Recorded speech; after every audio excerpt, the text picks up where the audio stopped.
The difference between a strong rider and a good rider are criteriums. Criteriums need a combination of strength, speed, endurance, and tactics to win. The races teach you how to bike handle, bump elbows, corner, fight for position, and avoid crashes. All these skills that everyone needs, even as a casual cyclist.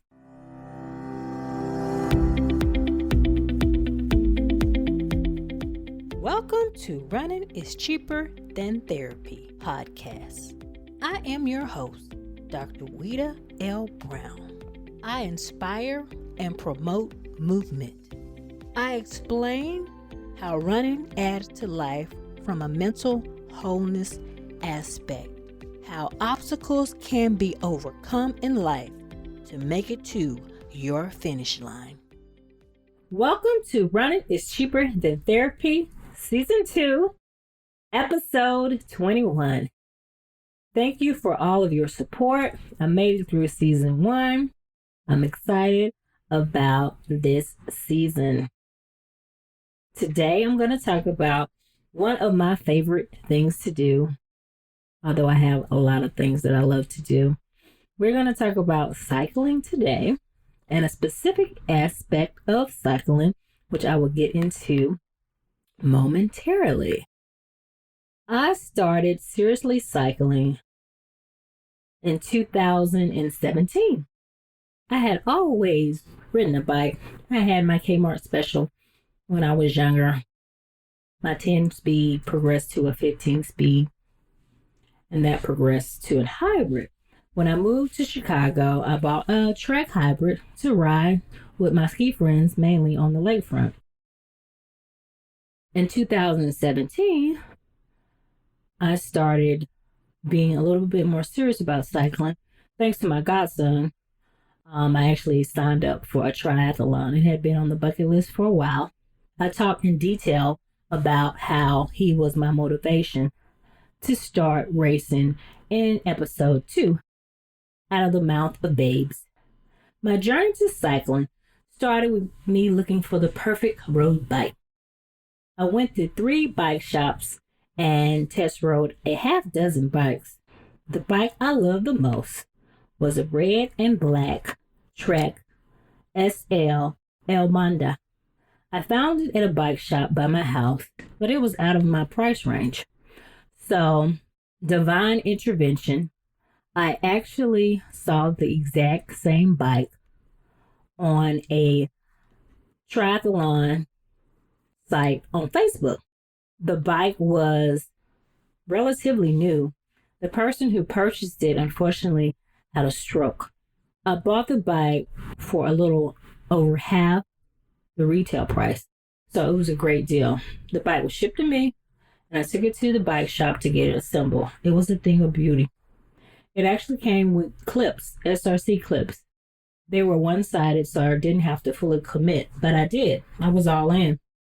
I remember taking my road bike out for a test ride and realized I didn't know how to change the gears. It was different from my Trek hybrid.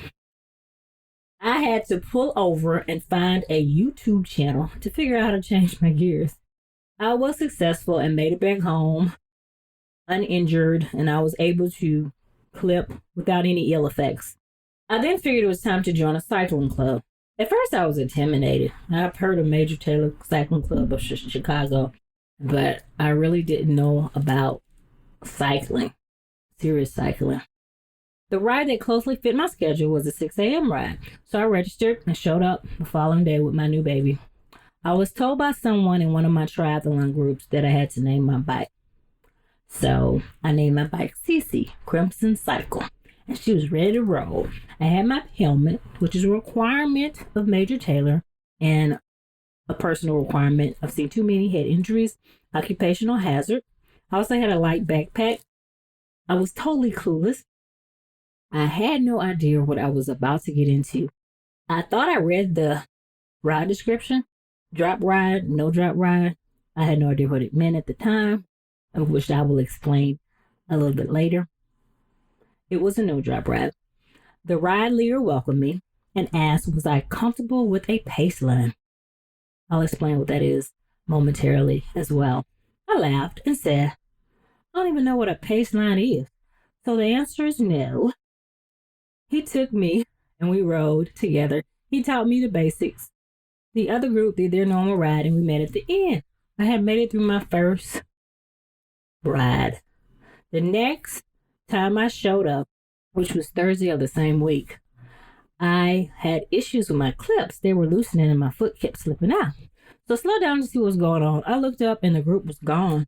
I had no idea the route. So I just rode on the lakefront. I returned, though, the following week, and they laughed and said they would make sure I was with the group the whole ride. One of the members, I believe, actually gave me a hug and told me she would make sure of it. That was a time when we could hug people. The whole group was very supportive and welcoming. One of the ride leaders actually gave me a push when I was struggling to hold on and stay with the group. They were supportive, but the rides were far from easy. I was challenged each and every time I showed up, and I loved it. So I started loving cycling in a new way. I still love my leisure cycling on the lakefront, but this was different. It was fun, challenging, and stimulating in a different way. One of the things I really love about cycling is how quickly you see improvements compared to running.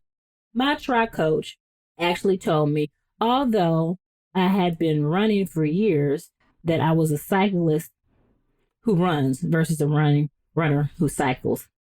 It quickly became my best of the three sports as far as my pace. Well, after I'd been cycling for over a year, one of the ride leaders mentioned crit racing or criterium racing, that I should come check it out. The club didn't have any women racers at the time, so I said, why not? I really didn't even know what it was. I just heard bike racing and I like to go fast. So why not? So I show up with my bike on a chilly night to the race. Also, like the first day I showed up to a Major Taylor group ride, I had no idea what I was getting into. All of the guys were very supportive and welcoming though. The men raced first, and it was exhilarating to watch them go. It was so many of them, and they were all so fast. It was breathtaking. So after the men race, I line up, and the women's race start. I take off. I thought we were supposed to ride as fast as you can for 20 minutes or so. I was leading the pack, and I thought to myself, I don't know what I'm doing. Why the heck am I in the front? Every round, because it's a circuit, my club members cheer me on. Then, as I fatigued, the people who knew what they were doing, they passed me. I tried to keep up, but I couldn't. My next goal was to not get lapped by the group. I made a friend with one of the racers who was in the back with me, and she told me I made a rookie mistake, and they were drafting off me at the start. So we worked together and drafted off each other for a while. Let me explain what drafting is. Drafting is the premise for a paceline, which we talked about earlier. And drafting in cycling is one of the benefits of riding in a group. The cyclists are in close line, one behind the other, taking turns riding up front, close called pulling, before peeling off and heading to the back of the line. When you draft, being close to another rider, you expend less energy, up to 25% less. So you're more efficient. So you can go faster than you normally would with less effort. And you get the rush from the speed as well as the motivation of the other riders around you. The more you ride in a group, the more your muscles get used to that type of riding. So your muscles get used to going fast, so you generate more speed in your legs. Your legs will simply be used to pedaling faster by riding at a fast pace in a pace line. So this translates to faster speed when you're riding by yourself. Your muscles adapt to the load. So when you're riding by yourself, usually you're riding at a steady pace, which is what a lot of endurance athletes do, because we're not racers in the true sense of the word as far as bike racing. So your legs get really good at that particular pace. When you try and go harder, your legs aren't used to the effort. So by riding in a pace line with a cycling group, you build up those muscle fibers to handle the up and down efforts, and it will help your cycling all around. Also, you get group interaction, which I miss since COVID, along with speed and the rush. So your brain gets this jolt of adrenaline. You get this high, which I experienced running, similar to the runner's high. So I made it to this end of this race, but first, at the leader who told me about it and asked, "Why didn't you give me the basic rules?" We laughed, and then I decided it was fun, although I sucked. I wanted to do it more. I have a need for speed. My goals were basic: ride fast, have fun, try not to crash, hang with the pack. If I get dropped, try not to get lapped. My goal was overall it would make me a better cyclist and I would have better road handling skills. Some triathletes don't have great road handling skills due to much of their riding being on a trainer. You're not outside with other cyclists. You don't have the wind. You don't have corners. It just sets up for a different experience. And if you're not used to it, some cyclists have some difficulties with racing, particularly with passing, being in the pack. You're not supposed to draft in triathlons. So you're technically supposed to pass on the left and call out.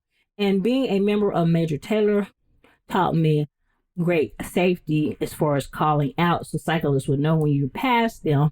Because if you pass the cyclist and don't call out and say the cyclist wants to pass the person in front of them or just wants to move to the left to say to bypass something on the side of the road or to bypass a pothole, you don't call out, they don't know you're there, you're more likely to crash. So calling out, riding in a group teaches you safety. Crit racing gives you close up and personal with other cyclists. You learn to have speed with control. You learn to corner. You learn to sprint. You learn to effectively draft. You also learn some humility and grit. After you get dropped, and even if you're lapped, it takes a lot to keep pushing hard. No, you're not going to win the race. But as you keep going around and around, particularly when it's a crowd, you want to give it your effort, your hard effort. So it takes a lot of humility and grit to keep cycling. So let me go into more detail exactly what a crit or a criterium race is. It's a lap race on a closed circuit set in cities. Laps are usually a half mile to 1.5 miles long, typically with 4 laps. Total race distance is usually 15 miles for a beginner to 16 miles for a professional, usually 25 minutes to almost 2 hours in length. Then, in the midst of a criterium race, they have what's called preem. And these are intermittent sprints within a race, and they usually offer a prize or points. All preems won are awarded to the riders, even if they withdraw from the race, even if they don't finish. If they do the preem, they get an award. As a crit racer, you have to have a certain set of skills in order to navigate. It's not just about who rides the fastest. Something I didn't know, particularly during my first race. One must have the ability to corner rapidly and sharply with little touching of your fellow riders as possible. Holding the line. If you don't hold the line, you're at risk of crashing into another cyclist. So if you're going to ride and people yell out, hold the line, it means stay on the wheel of the person in front of you. You have to claim the best position. You have to possess the ability to decide when to sprint at the perfect time in order to have a successful attack. You don't just strive to be the fastest with the best bike handling skills. You also have to ride safely inches away from a large group of opponents on a short circuit and not get caught up in crashes, which is a frequent occurrence in crits, particularly in male crit racing.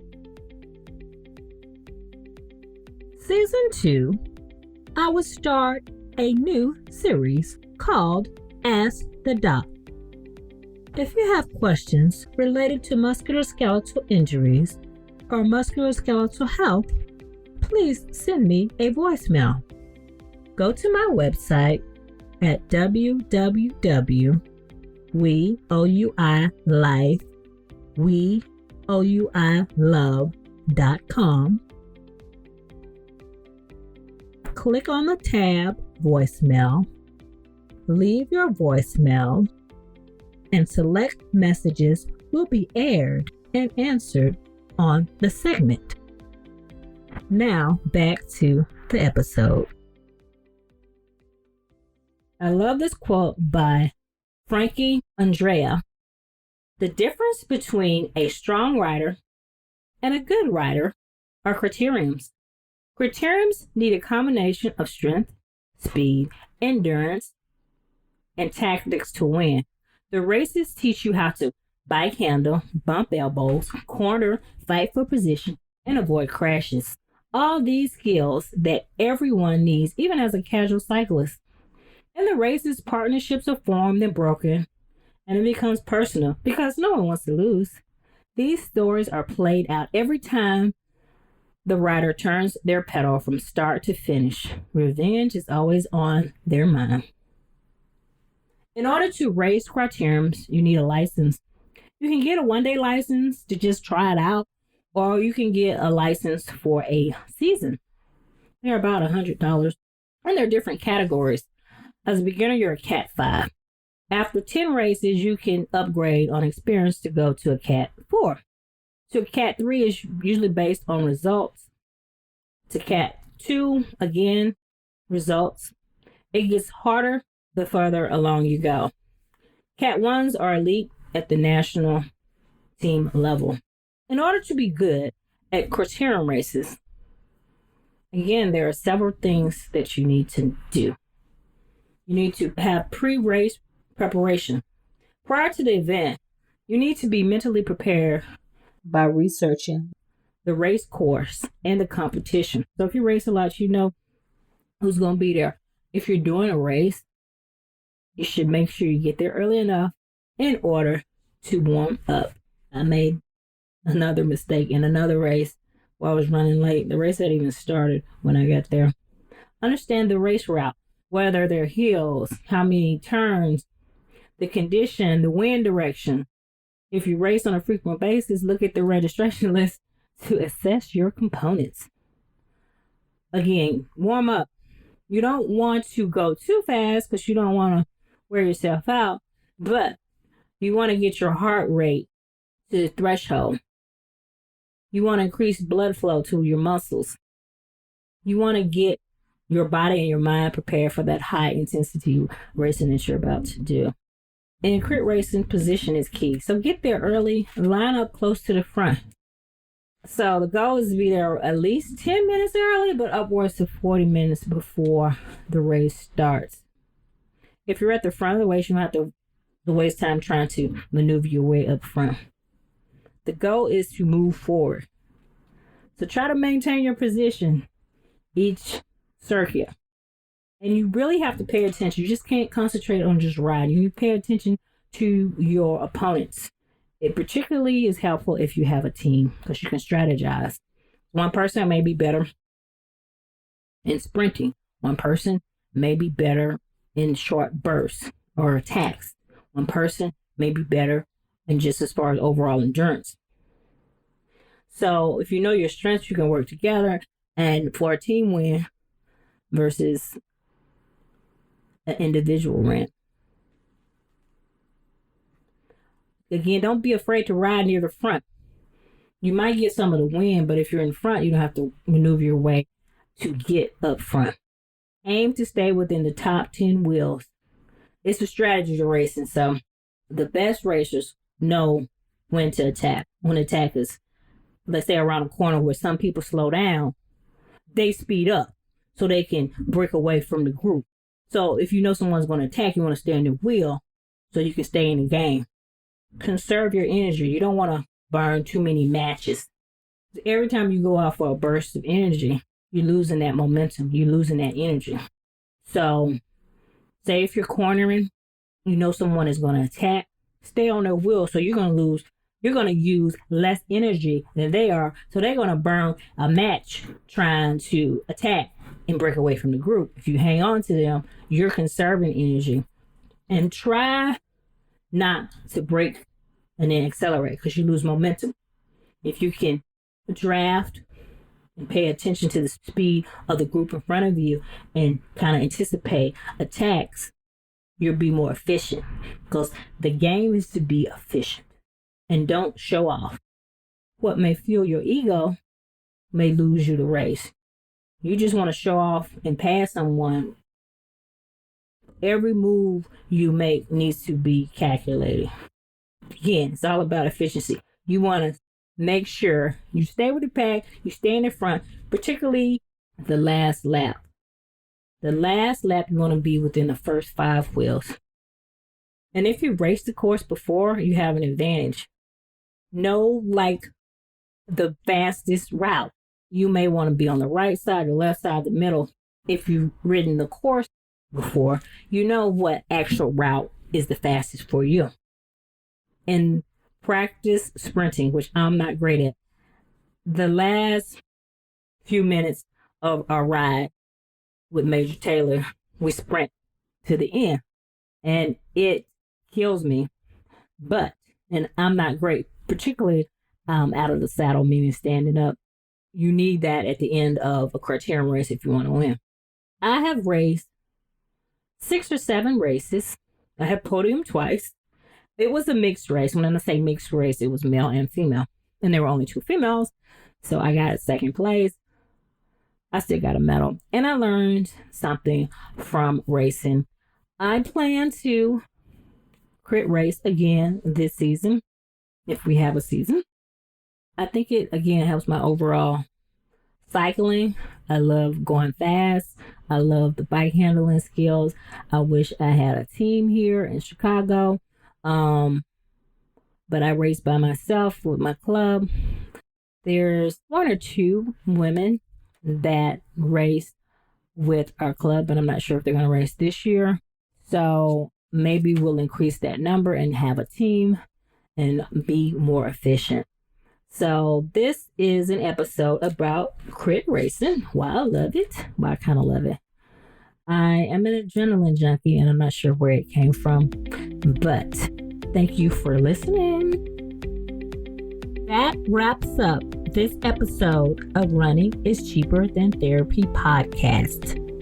Thank you for tuning in. If you already haven't, please download Running is Cheaper Than Therapy podcast on Apple, Spotify, or however you listen to your favorite podcast. If you have any questions, concerns, or possible show topics, please email runningischeaperthantherapy, OLB, Omaha Love Brown. Again, that's runningischeaperthantherapy, Omaha Love Brown at gmail.com. I also can be reached via Instagram, Facebook, Twitter, LinkedIn, and YouTube. Handle We Life, We Love. OUI Life, OUI Love. Thank you, and please tune in again.